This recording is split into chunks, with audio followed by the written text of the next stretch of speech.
Hi, how you doing? I just made a atheist refuting video, and I wasn't really satisfied with it, so because I think I was a little bit pissed off seeming at atheists. To tell you the truth, I'm not really pissed off at atheists. They come from the right position in a sense. They're trying to say what's bad about religion, and religion as an organized system is bad. I mean, it can lead to total mind control. There is say it again, there's a huge difference between God and religion, or the spirit and religion, or the unknown and religion, or whatever you want to call it. Otherworldliness, otherworld stuff, other dimensions of reality, blah, blah, blah. You can give a million terms for it, but, you know, and just the mere fact that you can give that many terms shows you that it's not something everybody has in these neat little categories, you know. So, it's really important to make that distinction, and it's very good to, like, totally blow away all these restrictions and of Christianity and stuff. So, I'm congratulating atheists on that. What atheists need to realize is that the premises for shooting down the existence of God, and you know, they make these videos, they sort of list exactly why God doesn't exist, and according to them and stuff, you know, why they believe they can prove God doesn't exist. It's too absurd. First of all, it's based on literal errors in the actual factual data, you know, paranormal phenomena. That's one of the first things I always say. There's no evidence of paranormal phenomena. They need that as a linchpin for their argument, because if they said that there was paranormal phenomena, they would have to admit that they're a basis for believing in the supernatural, which is just a word, just a term. But, you know, right there, they're totally wrong. As far as, you know, anybody who has even a rudimentarily healthy sense of the balance of information knows that there's just tons and tons of stuff that is totally unexplained. I mean, even in laboratory settings, you know. Now, it takes a while to dig out all this stuff, and if I really, you know, had enough time, I could dig this all out and actually give, you know, people these accounts. Maybe I'll make another video with a few of them or something. But, you know, there's just billions, I mean, or millions upon millions of people that have reported paranormal phenomena. Let's take, like, just one little category. Let's say, like, poltergeist phenomena. You know, there are just thousands of accounts of, you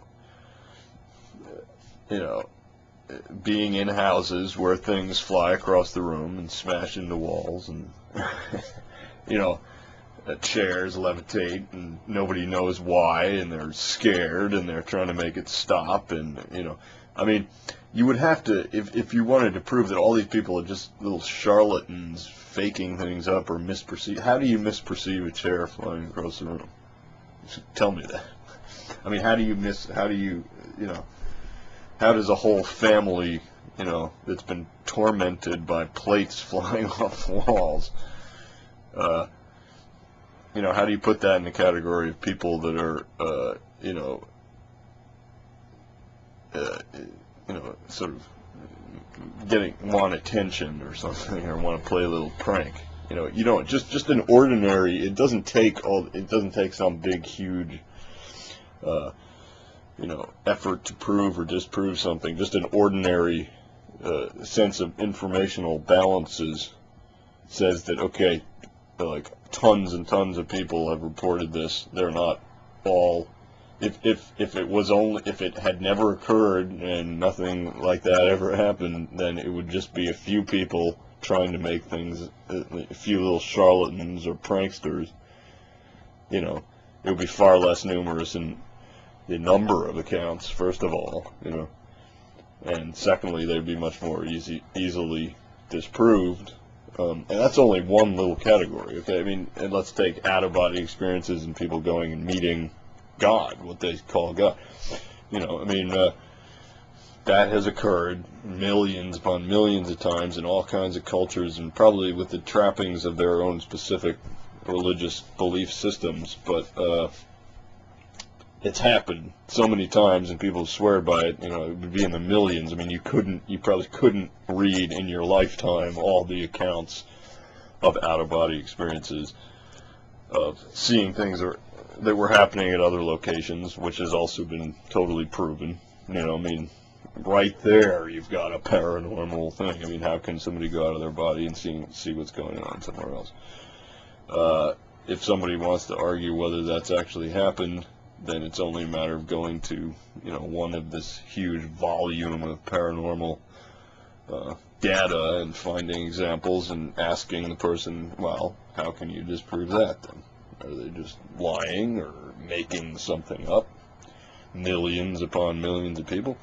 I mean, so in other words, it makes no sense. I mean, actually, the atheist argument, I mean, okay, paranormal phenomena doesn't prove God exists in that theist way. Yeah, okay, but that's the first of their arguments that's wrong, though. I mean, that they're basing something on.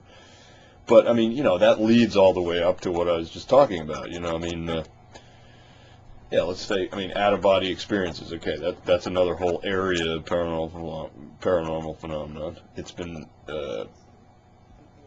well enough documented that it actually occurs, and that actual information about physical things going on at other locations can be perceived,